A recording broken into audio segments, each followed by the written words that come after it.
জনপ্রতিনিধি হরিণঘাটার বিধায়ক অসীম সরকার বারবার করোনাকে অবমাননা করছে এবং মূর্খ মানুষ, মানবরূপী পশু একটা, জানে না কোরআন ওর জন্য গাইড বুক।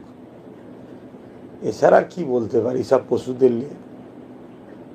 তবে দুঃখ আমার সমাজের ওপর, আমি আবার বলছি আমার সমাজের ওপর দুঃখ। আমার সমাজ যে যারা নেতৃত্ব ৭৭ বছরে বিভিন্ন রাজনীতির দলে শুধু চাটুকারি করেছে, একবারও ভাবলো না যে আমাদের রাজনীতিতে প্রতিদ্বন্দ্বিতা করে এগিয়ে আসা দরকার। তাহলে এইসব শয়তান যারা গণতন্ত্র সংবিধান বিরোধী কথা বলে, এদের বলার অধিকার থাকে না। মূর্খর মতো কথা বলছে। জাহেল ও জানে কোরআন কাকে বলে, ওর অভিজ্ঞতা আছে কোরআন সম্বন্ধে।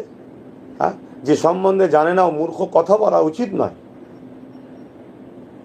আমরা কখনো কোনো ধর্মগ্রন্থের বিষয়ে কথা বলি কেন? আমরা জানি প্রত্যেকটা মানুষ ধর্মগ্রন্থ সে মানুষের ভালোবাসা আস্থার জিনিস।